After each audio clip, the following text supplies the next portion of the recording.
Roberta, also known as Bobbie, welcome to the podcast. Grateful to have you. Oh, hi, Sherry. I'm so glad to be here.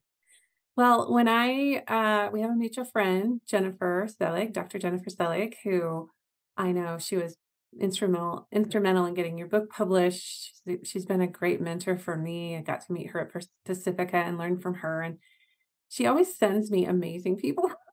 So when she connected us, I was like, "Oh, well, that's like an interesting title for a book. Give me the book." And wow, for those of you looking on YouTube, I'm just holding it up right here. It's called Stepping Out of the Shadows: Naming and Claiming the Medial Woman Today.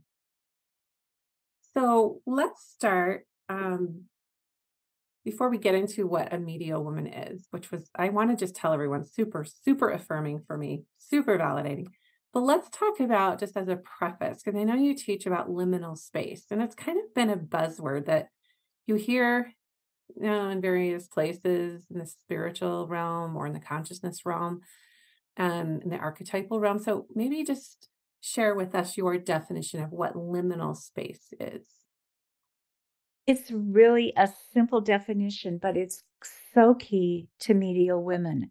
And to make a distinction between a couple of distinctions about it. A limen is simply a doorway, a passageway, a gate. It's so simple. That's what it is. We Lim. When you say lemon, I'm thinking of a lemon fruit, but you're Not a saying lemon, L a lemon. Limin. Lim. So lemon is the noun, liminal is the description of that Right. place. It means a doorway or a passageway. And I like to think about all the lemons that we cross every day. I mean, when we bring groceries home, we get out of the car, that's the lemon. We bring them into the house, that's a lemon. We open the refrigerator door, the groceries go through a lemon. The lemon is the passageway from one thing to the other. Um, we all know lemons that we live with passageways. We have passageways in our lives, graduations, weddings. Those are lemons. They are a passageway, a door from one thing to the other. So we all know that. But there are two kinds of lemons that I think distinguish everyday liminal space from the space that medial women experience. The experience that most of us have is a material lemon. The experience of medial women is standing at the passageway between what is known and what is not known. And that can be the unconscious and the conscious. It can be the material and the spiritual. And my hunch is there are probably lemons in the spiritual realm that we know nothing about. But I mean, there may be other lemons that we don't know about. But medial women are the ones who stand with one foot on each side of that lemon, and they cross back and forth and back and forth. From And the this unknown to the known? Is that Mhm. or those the 2? Okay. Or the spiritual to the material, or the unconscious to the conscious. And all of us have a little medial in us and can do that. But for the medial woman, that is probably the biggest definition that we are constantly moving back and forth between these realms, gaining information, having insights, using our intuition, and bringing it back from the unknown into the known. Does that make sense? Absolutely, yeah, and as I was reading, I was struck with, because I think I shared with when you and I talked before, um, being in the middle path has always really called to me. Mm, And it shows up a lot, like, I'm the middle sister between 2 sisters. The number 2 always comes through to me. I was born the second, like, but being in the middle, being a middle child, trying to be in the middle and stay in the middle has been a challenge because I was always taught to choose a side or to go, I guess you could say more linear or more logic, but I felt like I wanted to play in this like mystical space. And you could Mhm. call it the unknown, but it was always like this fight, like, no, this is the known. This is what you will do. This is the path that's right. But I always felt something calling me into that liminal, into that liminal medial space of just, hey, why do I have to choose a camp? Why can't I just play? I For love me, that. it felt like just like, And play. yeah, play, but also holding tension. Oh, yes. And, well, the word medial is means comes from uh, mediumistic or meaning middle. I mean, the word itself means middle. So we um, are always in the middle. And you talk about that linear sense of you have to choose a side and go with the side. Medial people are not linear. Um, we're liminal, but we're not linear. Um, we we have a whole different sense of time and space, especially when we are connected to that kind of unknown, mysterious, mystic kind of space. Um, that there's nothing linear about that, which can be a real problem for medial women because people in our culture want us to get on with it, go ahead, move forward. And sometimes we need to embrace and move down or through to something that is not even seen in our culture. Yeah. And I know that you've had a really fascinating past and history yourself of coming into your own place and owning that you are this medial woman. Mm. Otherwise, why would you do a doctoral dissertation and get a degree in archetypal, right? Book. Jungian. I think Jungian people, like the reason I nerd out on Jungian psychology and spiritual psychology is because of that, because it is so not logical. Illogical, not illogical in the sense of negative, but just, archetypes themselves, which I want to get into that. But first, yeah, maybe share with our listeners just a snippet of like your childhood and how this path found you because you've always been kind of religious and spiritual, and then finding your place on the map has been a bit of a beautiful life story and life path for you.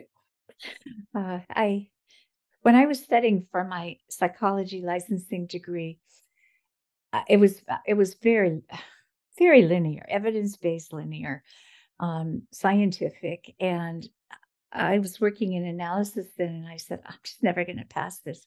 I did, but my analyst said, um, "You're not a duck."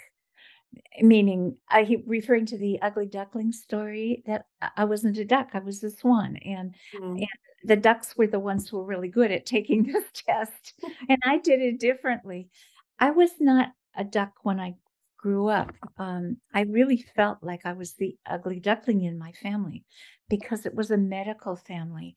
My dad and my mom were medical people. I had scientifically based brothers and family friends, and it was all very scientific. And when I was 3, I wanted to go to church, and so they dropped me off at Sunday You school. were 3.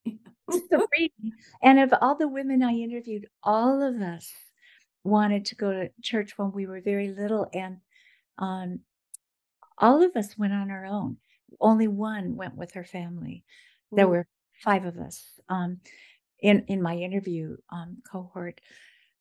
So when I was very little, and this is true, I think, with the women I interviewed, there's something that's innately spiritual, that's longing for that. I always longed for that when I had a choice of books to read for book reviews in middle school, or a choice of reading the book that I was reading for my Sunday school class, or going to a stupid movie. I chose the book. I I always wanted to use um, uh, the books I would choose in junior high were Peter Marshall, The Prayers of Peter Marshall. Um, oh, I can't remember. I read the Bernadette, the Song of Bernadette, which was just on my family shelf. It, I would read Just anything really drawn to understanding what spirituality is and how when I was people. little. Yeah, when I was young. I read The Robe when I was in 6th grade, and we had to do a dialogue, and when I was in 10th grade, and I chose to do my dialogue between Abraham Aver, Billy Joan of Arc and Billy Graham. And, nobody else was doing religious dialogues, but that was important to me. And then in high school and college, the service aspect of religion was really important to me. And then I went into seminary, and I was disappointed in that it was more academic and linear than it was spiritual. But Just the advanced theological studies, just being yeah, very what and you it felt right. black and white or, like, Yeah, the data, the evidence, yeah. yeah, it was That's dry, fair. and I wanted more of the spiritual, so I hung out with, Meister Eckhart, the mystics, and some of those people. So so that was kind of my background. I did not know anything about the word medial. I think most medial women don't. I don't think you had ever heard of it, had you? No, in fact, I was like, medial sounds like a medium middle. I kind of had an instant knowing that it was going to be resonant with me, just Interesting. the word, but yeah, I know that you were a student of another person who brought that into your space, and then you just hooked into it. Irene Claremont de Castillo in her book, Knowing Woman. Years ago, I read that for a class, and then I didn't keep in that program, so I didn't really go back to it, but it was like this was my I knew, how sometimes you know instantly. Yep. A- And 10 years later, I was in graduate school for my doctoral work, and somebody really bashed Tony Wolff, who was the one who named this archetype. And I thought, I can't stand that. I need to learn more, and I need to reclaim Tony Wolff's work, which is what I did. Um, Mhm. so that's where I learned. I was probably in my 40s when I learned the word. Um, it was not for 10 or 15 years later that I really worked with it. Mhm. So what was it about it that really spoke to you personally? I mean, I know you'd read this in what is the name of the book? The Known Woman or the Knowing woman. Unknowing Woman? So it just sort of grabbed you and Oh, and then a decade later, you found yourself feeling some passion and some conviction around, "I've got to defend this. I've got to find what this is and parse it out a little bit." Why do you think that is? Why do you think that was calling you to do that?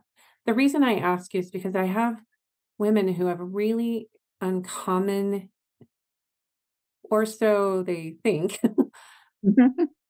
interests or a theme or a topic that's not very explored yet. And they feel a little bit like a renegade or a gadabout just trying to put it together and make it more palatable, whether it's something that's a resurgence of a topic that no one's really gone into depth with, or if it's something new that they've heard about. So that's the reason I'm asking you because I probably have listeners who have a specialized focus. So they're just like, why is no one talking about this? Why isn't this a thing? and that's the call for them. That's the call for all of us. It was like, but I am a media woman. I read about this 10 years ago, and this man was bashing it, and it's like, no, I need to reclaim this. I need to bring it forward so that others can hear the word. That it might be inexplicable why that might be coming through or coming up for them, but like you said, it's calling them. It's part of their path. It's Look, I was called by name by Irene Claremont de Castillo. She, um, she used the word, and I knew it was my name. And then I wanted, in my book especially, to invite people to hear that name and see if it called to them, mhm, because most people haven't heard it. And mhm. I think it's very powerful for people who are medial. Is it okay if I read a part of your book here that just really struck me, when we're talking, when I was trying to like, okay, I can't wait to dive in and see why this word speaks to me already, and I wanted, to get some backup on why, and I'm just gonna read this part. Um, and you were quoting Tony, I believe. No, no, you were quoting from The Knowing Woman, so that author, Irene Claremont de Castillo. Right. Um, she said, "To mediate is to be a connecting link between two things, holding out a hand to each, as it were helping them to come to terms. A medial woman," and this is that's the end quote video, like a medial woman stands with a foot in each world and bridges the opposites, or she restores lost worlds to those who have forgotten these. For the medial, one foot stands in the visible, tangible world, and the other foot in the unseen, collective, unconscious realm. I thought that was a really beautiful, like, first I was quoting Irene and then I was quoting you, but like, I just love that visual of walking between worlds or like having one foot in the unseen and tangible, in the intangible, and then a foot in the known or the what. Let me ask you this before we dive a little deeper into the media women. Like, why do you think? I mean, okay, well, let me back up to even not why do you think, but do you feel like there's a lot more medial women now than there were in times past? And if so, why do you think that is? My hunch is that there have always been medial women. There were more roles in times past for medial women. They were shamans and sibyls and seers, and we have fewer roles now. So my sense is that medial women have gone underground, which is why I called it stepping out of the shadows. Yeah.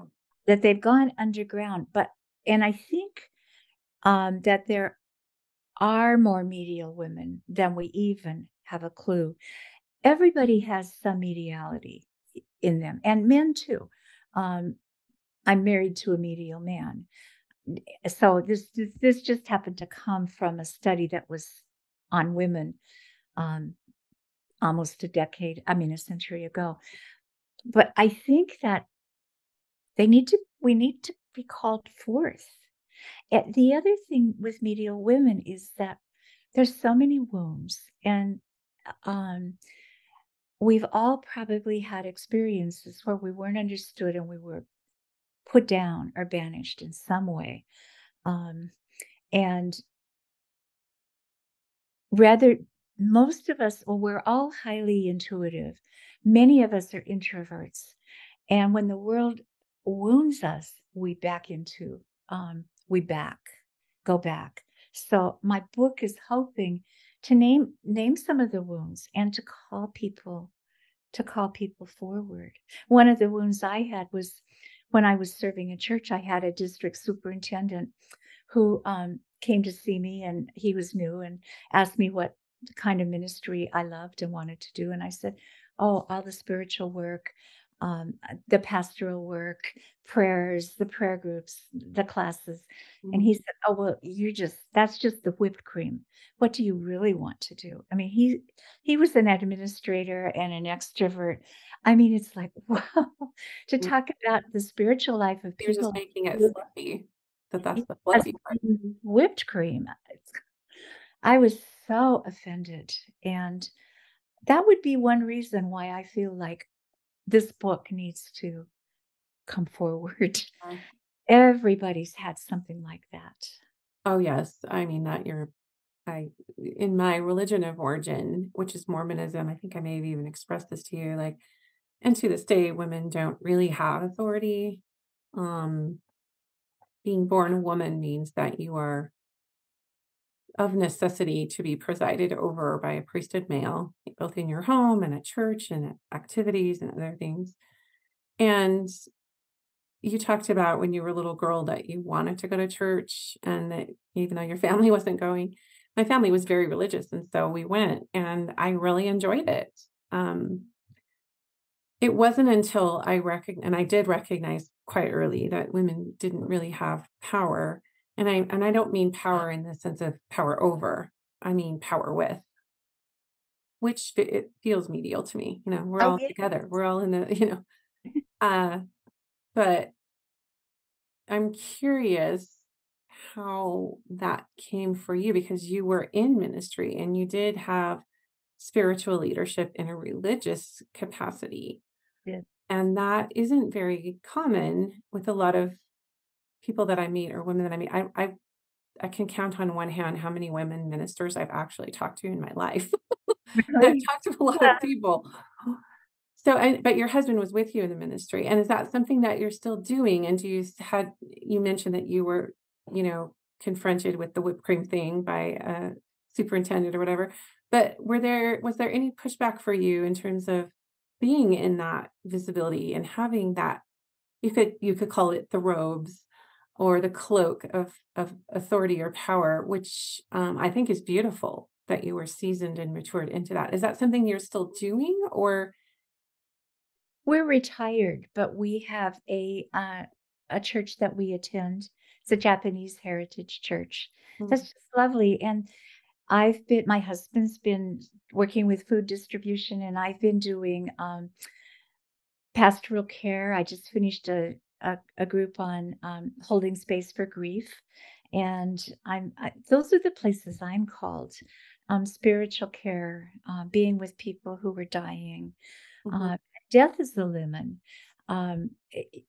Life and death. It's standing between where we are and what we don't know. And medial women, I mean, there are some medial women who are clairvoyant and have the ability to move back and forth between those realms. One of them was in my book. I interviewed her, and she's very interesting. That's not my gift, but I am gifted at standing with people uh, at their last breath, and it's an incredibly holy moment, and time and space opens up. There's a whole dimension to that when someone is dying. mhm. And that's where I'm called. And I still can do that in this new church, even in retirement. That's beautiful.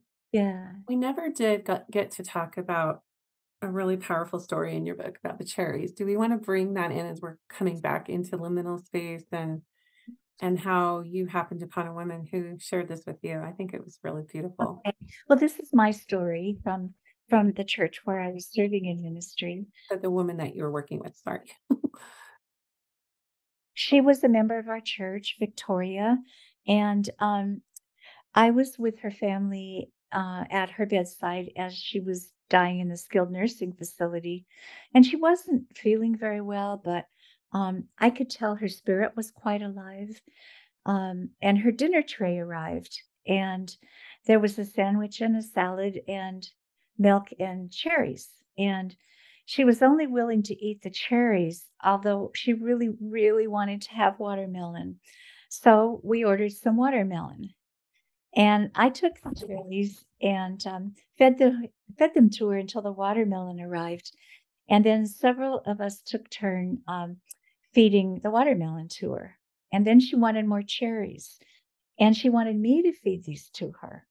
And about this time, her sister encouraged me to leave and for her sons to feed her.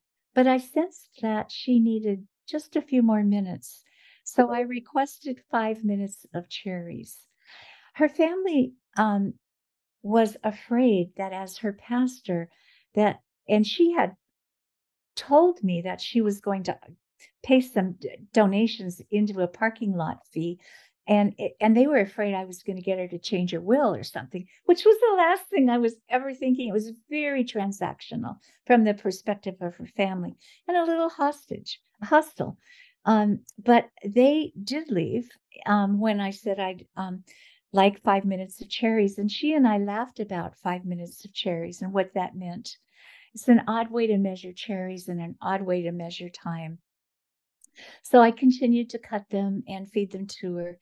And soon she began reaching into the bowl and taking them in her fingers and dripping juice up the front of her nightgown and way up to her mouth, and then popping them in. And during those 5 minutes of cherries, she and I talked for the last time. We didn't talk about money for the parking lot, and that was totally irrelevant. We talked about her life, and we talked about her death and the deepest longings of her heart. And sometimes in the past, I often asked her that. Her deepest longings were that she would have time to finish up her business or for the well-being of her family. But this night, it was a prayer, her deepest longings of her heart. So she prayed, "Thank you for giving me everything I have ever needed or wanted. Thank you, God." And I also prayed a prayer of thanksgiving, and we held each other um, over that 5 minutes over a bowl of cherries. And we both knew that we touched the edge of eternity. And all the restlessness and the transactionalness and the linearness and the hostility of life just rested. And it's like, I will always remember when eternity rested on a bowl of cherries. Mhm. Wow. That's a medial story, and it's the story of a lemon. Mhm. And don't you feel like we are always, I don't want to say positioned or led, maybe a better word is we're led, or people are led to us, or we're led to people where we can serve as time benders or Mm. opening up the liminal space for people if we really have ears to hear and eyes to see that we can be God's hands. We can be that person who helps midwife. Always like the, you know, the archetype of the midwife. It's the same middle, midwife, medial. It's the same Same, kind of word, isn't it? yes, the middle, you know. And Right. so that's a beautiful story. When we're talking about archetypes, that there's four archetypes, other kinds of women besides. Do you want to kind of name what Tony Wolff talks about the different archetypes of women and how this is different from medial? Hey, just a little break in our episode to let you know that those of you who were on the waitlist for the Women's Wisdom Circle, that registration is now live. So this is a 6-month sacred circle for women wayshowers. We are going to begin our journey on spring equinox, March 19th. We will end our journey on autumnal equinox, September of this year. Go to standspeakshine.com/WWC, or you can just go to my website, cherieburton.com, and you'll see it there on the homepage to find out more. So excited. I actually slashed the price in less than half of what I was going to charge. And so it will include 20-minute clarity call with me, as well as some fun soul declaration cards that I'll ship to you. You will also get 6 months free of my new Mind, Body, Soul membership. So once again, that's cherieburton.com or standspeakshine.com/WWC. It's going to be glorious alchemy and transformation. I hope you can join us. Tony Wolff's archetypes, and she was very close to Carl Jung. So they come from that era. And now talk about a repressed woman. She didn't get to do much. This is probably her biggest contribution, though she was brilliant. She said there were 4 feminine structural forms. There was the mother, and that's the one that nurtures whatever is needy or weak or becoming. And we know that one in our culture, but that's very common. There's the lover. She called it a hetara, which comes from the Greek word for a very high class whore who really took care of these men. And it was not the way we use whore, but I like to use the word lover. Mhm. Um, the one whose energy is devoted to a man. The third one is the Amazon, which is highly independent, very goal oriented, linear. Um, I tend to think of it as extroverted, but it's probably not always extroverted, but kind of out in the world and moving ahead and linear. And then the fourth one is the medial. And the medial and the Amazon are both um, more individual. They relate to people, but their archetype is more individual. The mother and the lover, it's in relationship to Right, someone else. right. Yeah. Which I don't know. As I was listening to you, I'm like, I think I might be all of those. I You think know, we are. I think we all have aspects of those, right? We all have aspects of all the archetypes. But I think Tony Wolff and I have a slightly different understanding of the development. But my sense, I love the Wordsworth poem about trailing clouds of glory. The child comes trailing clouds of glory. It's like coming into this world with all this unseen that they know and we don't. I think we come into this world with a particular dominant structural form. And the world doesn't understand those. The parents don't understand any of it. I mean, I always thought was the mother. I mean, I had 3 younger brothers, and I was in charge a lot. And a pastor of a church, there's Mother Church. My husband and I were kind of seen as mother and father. Of You have children as well. You are a j- mother. I have children. So the mother was taking care of. That's what I learned from my mother. She was a nurse, and taking care of the wounded. It wasn't until I was in my 40s that I ever even I got a glimpse that I wasn't the mother, that my predominant archetype was always medial. So I lived for 40 years plus under an archetype that was not my primary archetype, and I never really got affirmation for the medial. I had to kind of go around the edges to find where to use that. Tony Wolff says that you use your first one and then you bring in a second one and then a third one. I think that's really culturally conditioned. There are probably some children who know their medial from the beginning. They're just so different, and um, they probably I mean, I didn't know that. I just knew Yeah. I was different. Yeah. But the culture can honor tomboys and mothers and flirting teenagers. The culture honors all that. It just doesn't have a place for the medial. So if somebody is feeling like, hey, I feel like I might be medial. I feel like I want to claim that or explore that. What I know your book goes into that a little bit, but just off the top of your head, what would you say to that person who is feeling called there to explore that? Oh, read my book. Yeah. um, Or is there a practice? Is there a specific way that you cultivate that you feel might, I mean, aside from reading, which of course we'll have a link to your book and where people could find that, but what has been a way for you to really step into that and own that and cultivate that? I think having the name is important.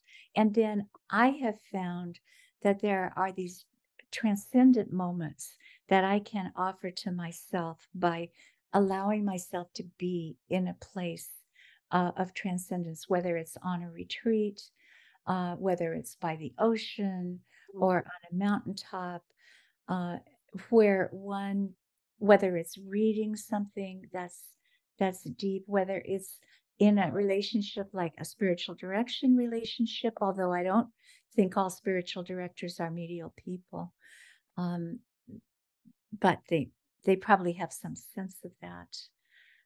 I find nature to be so powerful, but quietness, to be still and to listen deeply, meditation. I do walking meditations. I pray while I walk. I like to walk alone so that I can pray, and I allow those prayers not to be words from me to God, but I allow them to be whatever comes, to to follow it and to move with it, and that becomes a prayer. Yeah. I once heard someone say that, like, for people who feel a strong devotional pull to the divine and however they define that, that their whole lives are a prayer. And I even heard a spiritual teacher say that our brains are actually wired to pray. They're Mm. wired to speak to the other realm, and it's kind of this subconscious sort of practice, but it's like, who am I really talking to? Am I talking to myself? Like, we are wired to have this inner conversation or this inner dialogue and to ask and to long for and to connect. Um, And that's the medial within each of us. I think everybody has all 4 of those archetypes, and that we tap into the medial. I think some people have more of a dominant medial. But I think what you're talking about is, yeah, all of our brains are wired that way. Yeah, and we're all spiritual beings before we are physical beings, and I think we're just trying to figure out these bodies and what's going on here, and so I know you teach a little bit about there are some dangers that are associated with being a medial. What would you say are the risk factors there? Well, I think that the quality of mediality that can cause the greatest wounding and danger is that we are very porous. We we take in um, everything, whether it's another person's feelings or the world. I mean, this is a devastating time right now as we're talking with the war in Gaza. Uh, uh, we are so porous that unless we have solid boundaries, we can take in too much, and then we can be overwhelmed, or we can take in that which is evil. And unless the boundaries are solid, we can be so empathic that we can get led astray into something that is not good. Um, and we need to again, boundaries are so important for medial people. Mm. Uh, It's been because a lifelong process for me to establish boundaries because I can feel the intent of people. This is my little story of being a girl. Um, I could feel people's intentions when I was a very little girl, and I didn't realize that that's what I was doing. Um, I could discern whether they had ill intent, neutral intent, or good intent. Mhm, And it's just something that I came with. mhm, And so, in some ways, it served me really well. I feel like, when we're talking about being open and porous and empathic, have you ever heard of the term highly sensitive people, HSPs? Yeah. mhm, I'm assuming a lot of that is very medial as well, but it's just being like highly, highly attuned to what's going on and in the subtle realms right. in what is felt. You could call it vibration or frequency too, but you make the distinction between being vivid and being subtle when it comes to the medial. Do you want to explore that just a little bit? Sure. I think many of us are subtle medial, and those are my words, not Tony Wolf's, but they're the subtle medial is one what you're describing, who has this sense of attunement in the world to people, to that which is unspoken. Um, she's um, to deeper realities, and um, she just knows, and doesn't know how she knows. It's because it's not a rational knowing, but it's a very subtle knowing and attunement. The vivid medial um, are the women who experience I could also call them clear medial, because the word clair, like clairvoyance, clairaudience, clairsentience, there's even a clairgoustience, which is clear tasting. But Oh, these I think I might have that. I, I had never heard about that one, but I haven't um, either. but a couple of the women I interviewed were very vivid and clear medial. And they're the ones who can find a body. There's a plane crash and the police can't find the plane. They can get into a realm, they can find the plane and whether there are bodies in it. One of them had that experience. There, and some of those, one of them had the experience of crossing life and death and boundaries, and had regular conversations with angels. She sat with me and she said, "You have an angel. Her name is Mabel." And I sometimes talk to Mabel. This is not a realm. I don't have that clear clairvoyant. So But yours I is think more of this on the subtle spectrum. subtle, and I think most of us are. Of the five of us whose stories I wrote, three were subtle and two had more of the clear. I Mhm. think And I think the clearer are even more hidden because they freak people out. The people don't trust them, and that is one of the There's dangers. a skepticism in our culture with people who have very clear gifts Uh-huh. And because even it bumps up against, that linearity and that logical, that we've even with upheld in our culture as like the norm or the right way. yeah, well, even with the subtle gifts.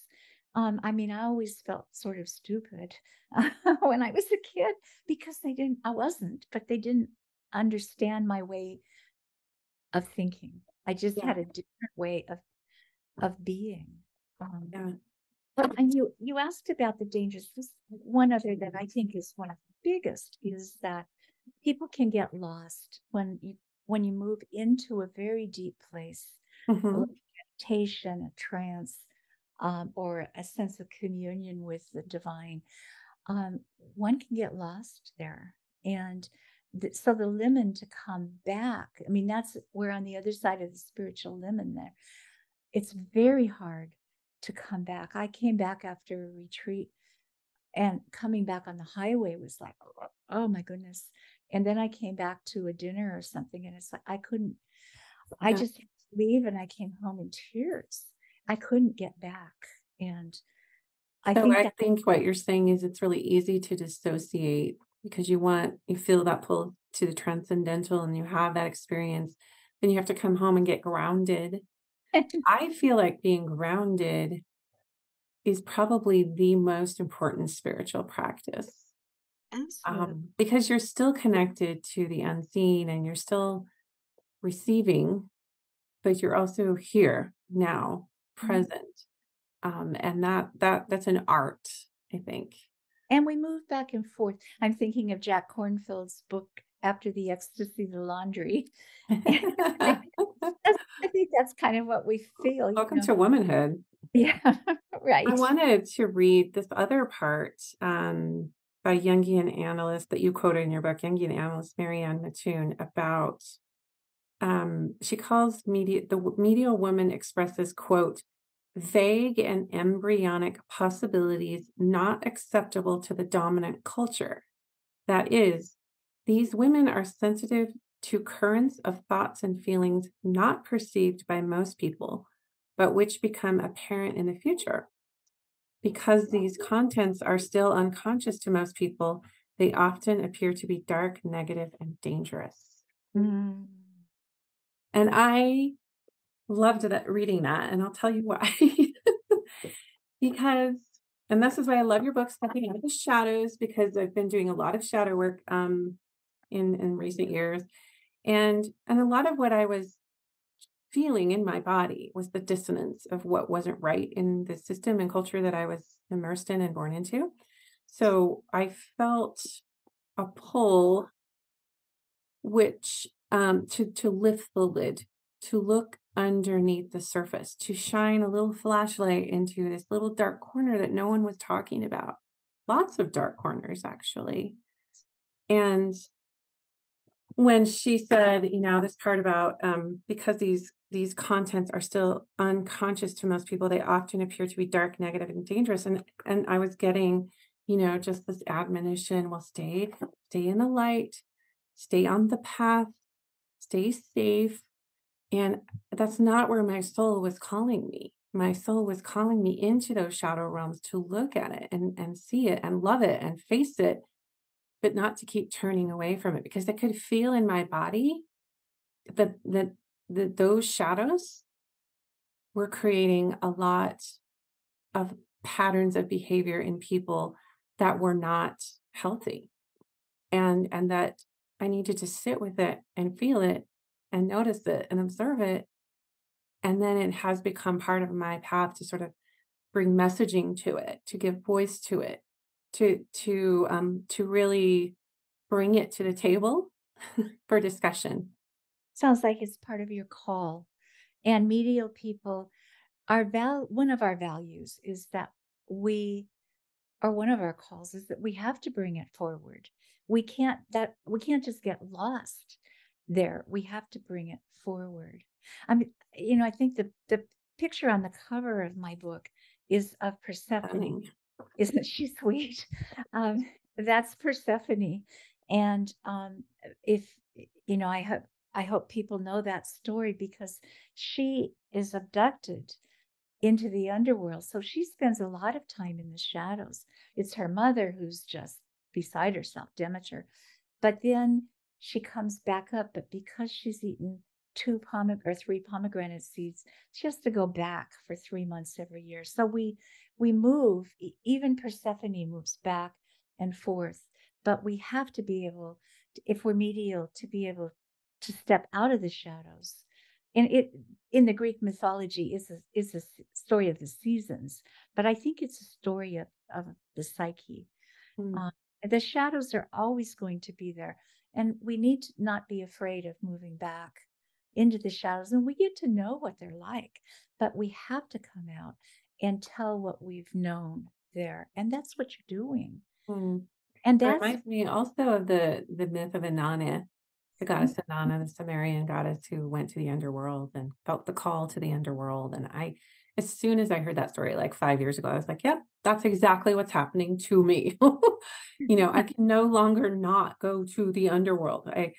It's just such a strong pull to go through the death rebirth cycle. And of course, and you talk about limin being death, and it reminds me of the death rebirth cycle, that we will have these mini deaths or all these, um, I guess, a series of awakenings throughout our life that if we're not open, if we're not in a space of openness and receiving and noticing, then we'll just think bad things are happening to us. We won't have that perspective. And that's why myths and archetypes are so powerful, because they give us that visual and that landing and anchoring into what might be happening for us. And I think people are terrified of the dark, of the depth, of the underworld. I know my mother was always afraid that I would do, when I was a child or in college even, I wanted to go to Mississippi and register voters. I did go in the spring of '64, but I wanted to go back and register voters. My parents refused, That's and brave. people people were killed then. But I think my parents were afraid that where I felt my call was too dangerous and I would be destroyed. And they were probably wise in restraining me until I could find the way that I uniquely was called, which wasn't perhaps registering voters in 1964. But I do feel like, I've been through dangerous times, and I've come through. Depression is one of the things medial women experience. Yeah, I loved reading that in your book, and that's where I kind of want to wrap as we move, through, because Yeah.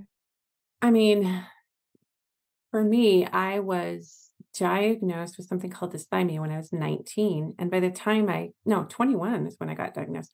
By the time I was 21, I was actually preparing to serve a mission for my church. And so I had to, go through all these things to get ready. And the psychiatrist in San Francisco, he's like, you've been dysthymic your entire life, your entire childhood. And that was just my baseline, because I was trying to stabilize my environment. I was, trying to adjust, and it just created kind of this inner chronic like numbness, or not necessarily dissociation, but it was just a very mild chronic low grade depression. It wasn't just like high highs and low lows. I wasn't in bed for weeks. It wasn't a traditional clinical depression. And I can tell you that that's almost the entire reason that I went into psychology, the field of psychology, to get my degree. And then most of my career has been on understanding the dynamic nature of emotions and how we hold them in our bodies. And that it's just Mhm. really interesting that was one of the markers of a medial, because I always thought there was something wrong with me, that I was in that chronic, sort of low grade depression space. But maybe you can enlighten some of our listeners. For some, it might be anxiety or something along this. They're on the same spectrum, really. But yeah, why don't you explore that with us just a little bit? Well, I went through profound depression when I felt like when I didn't really know that I was medial, and I felt like I couldn't escape it was like the church was falling apart from, there's nothing wrong with the church. It was just, I was growing in a new direction. We didn't have money to send me to school. I mean, I didn't know how I was going to be able to develop this new part that was just, it burst forth. This is like in your 40s? Is this the time period you're talking about? My 40s, and my psyche took over. My dreams took over, and I went into analysis for a long time. And the depression, I think, was the voice of my psyche saying, "There's something more here that you have to work on, or you will be sick." And I do think our psyches do that to us, and our dreams tell us, even the nightmares tell us important things. I think Medial women feel like your comment, there's something wrong with me. I've gotten comments, I've gotten letters from people who say, I always thought there was something wrong with me. And it's such a relief to know maybe there's not. Our culture so doesn't understand this, and we pathologize it because we can't hold it as a psychological, spiritual way of being in the world. Yeah, I'm hopeful that because there are a lot of people now coming out and talking about, embracing your individuality and understanding how you're built and like human design and gene keys and astrology. And there's just a lot of people they're just like, this is who I am. This is how I'm built. This is how I came into the world. This is the way I incarnated. This is my build. This is my makeup. Um, so I am hopeful that there are less people that are underground and that there are more people coming out of the shadows, and work like you're doing, I think is really affirming and really timely, because I don't know if it'll happen in our lifetime, but I think we're going to start to see some major critical mass shifts in the way people move in the world, and what we value as a culture, and how we allow people to manifest their inherent gifts. But I would love for you, Bobbie, to just maybe close us out with a reading. I know you have a prayer that you love to express, and however, just for those listeners who may not consider themselves religious or whatever, this really isn't religious. It's just a way of communicating with the divine, and the all. And so I would love for you to round us out with that. I need to say before I do that, that the word prayer and the word dream, for me, I am always getting them mixed up. So if I write a prayer for a church service or something, I may say to my husband, I just finished writing a dream. Oh, I love that. That's great. Or I'll wake up in the morning and I said I had the most incredible prayer last night. I think it's because they both come from that same deep unconscious place. Yeah. This is my prayer for women at the Limit. It's the end of my book.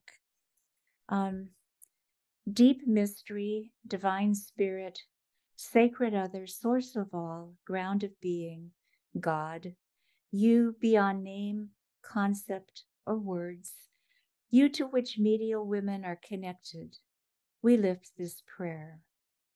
May our limen be the edge of your hand.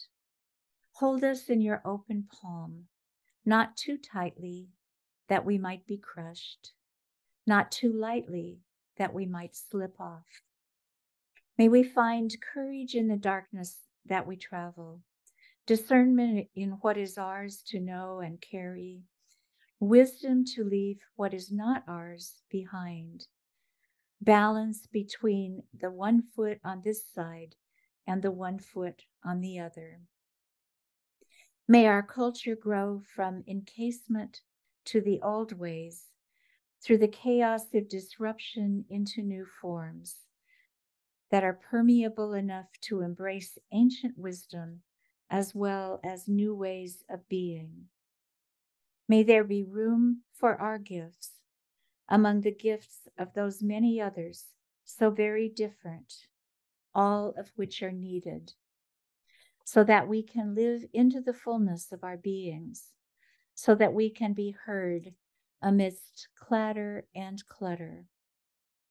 May we find respect among other women, those who carry swords, those who carry babies, those who carry hearts, as we carry insights and hidden truths.